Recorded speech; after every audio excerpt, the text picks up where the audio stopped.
Shalom, perkenalkan nama saya Senci Angelina Hane. Saya mahasiswa Institut Agama Kristen Negeri Kupang, Fakultas Ilmu Sosial Keagamaan, Prodi Psikologi Kristen, semester 4 dan kelas A. Nah, teman-teman, di video ini saya akan menjelaskan gangguan makan atau eating disorders pada manusia, dan di sini saya mengambil bagiannya atau aspeknya, yaitu bulimia. Nah, baik teman-teman. Bulimia itu apa? Bulimia itu atau disebut bulimia nervosa adalah gangguan makan yang ditandai dengan kecenderungan untuk memuntahkan kembali makanan yang telah dimakan. Bulimia adalah gangguan mental yang berbahaya dan berpotensi mengancam nyawa. Bulimia biasanya dialami oleh wanita dewasa dan remaja yang tidak puas dengan berat badan atau bentuk tubuhnya. Untuk itu, penderita bulimia melakukan cara yang tidak sehat untuk menurunkan berat badannya, yaitu dengan mengeluarkan makanan secara paksa, bisa dengan memuntahkannya atau menggunakan obat pencahar. Nah, teman-teman, di sini juga ada penyebab bulimia yang belum diketahui secara pasti. Namun, ada beberapa faktor yang dapat memicu seseorang terkena bulimia, yaitu yang pertama, faktor keturunan, dan yang kedua itu faktor emosional dan psikologis. Nah, pada yang kedua ini, gangguan ini semakin tinggi apabila penderita mengalami depresi, gangguan kecemasan, gangguan stres pasca trauma atau PTSD, dan obsessive compulsive disorders atau OCD. Nah, yang ketiga itu faktor lingkungan sosial, yaitu mendapatkan tekanan dari lingkungan tentang bentuk tubuhnya. Dan yang keempat itu faktor pekerjaan, misalnya model atau atlet untuk tetap menjaga tubuhnya. Nah, teman-teman, di sini juga terdapat gejala awal yang ditandai dengan melakukan diet ketat dengan tidak makan sama sekali atau hanya mengonsumsi makanan tertentu dalam jumlah yang sangat sedikit. Kebiasaan ini muncul karena gangguan emosional seperti stres atau depresi. Kebiasaan ini membuat penderita merasa bersalah, membenci diri sendiri karena mengeluarkan kembali makanan dengan memaksa diri untuk muntah. Nah, gejala psikologis lain yang dapat muncul pada bulimia adalah merasa takut, gemuk, memiliki anggapan negatif terhadap berat badan dan bentuk tubuhnya sendiri, menyendiri dan menarik diri dari lingkungan, memiliki rasa percaya diri yang rendah dan cemas, tidak mau makan di tempat umum atau di hadapan orang lain.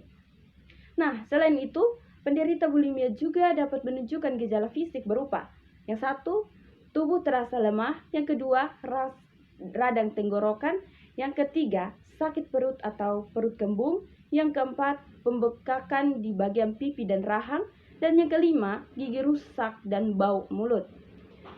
Nah, cara mendiagnosis bulimia atau cara untuk mengetahui bulimia adalah orang yang menderita bulimia akan muntah sebanyak 3 kali dalam seminggu. Dan yang kedua, memeriksa gigi pasien apakah rusak atau terkikis akibat paparan asam dalam muntah. Dan yang ketiga, memeriksa mata. Nah, tidak hanya pemeriksaan fisik, tes darah dan urin juga dilakukan untuk mendeteksi kondisi lain yang dapat menyebabkan bulimia dan memeriksa dampak bulimia dalam tubuh seperti dehidrasi atau gangguan elektrolit. Dokter juga melakukan eko jantung untuk mendeteksi gangguan pada jantung. Nah, pengobatan bulimia ada beberapa metode pengobatan untuk menangani bulimia untuk membangun sikap positif terhadap makanan, yaitu melalui psikoterapi. Ada 2 jenis psikoterapi yang dapat dilakukan, yaitu yang pertama, terapi perilaku kognitif, yaitu untuk membantu mengembalikan pola makan. Yang kedua itu terapi interpersonal, yaitu untuk berinteraksi dengan orang lain. Nah, selain itu juga ada obat-obatan yang digunakan untuk mencegah bulimia, yaitu fluoxetine atau obat antidepresan. Batas umur pasien yang mengonsumsi obat tersebut harus di atas 18 tahun. Nah, fungsinya untuk meredakan depresi dan cemas yang dialami oleh pasien. Lalu kemudian harus adanya konseling gizi. Adapun orang yang mengalami gangguan ini harus melakukan konseling gizi yang bertujuan untuk mengubah pola makan dan pola pikir terhadap makanan, meningkatkan asupan nutrisi dalam tubuh, serta meningkatkan berat badan secara perlahan. Nah, yang berikut ada beberapa komplikasi penyakit dari bulimia, yaitu yang pertama itu ada penyakit jantung seperti aritmia atau gagal jantung, yang kedua itu gagal ginjal, dan yang ketiga itu sindrom Mallory-Weiss yaitu robeknya dinding dalam kerongkongan akibat terlalu banyak muntah, depresi atau gangguan kecemasan untuk penyalahgunaan nafsa atau alkohol. Dan yang keempat itu muncul dorongan untuk bunuh diri.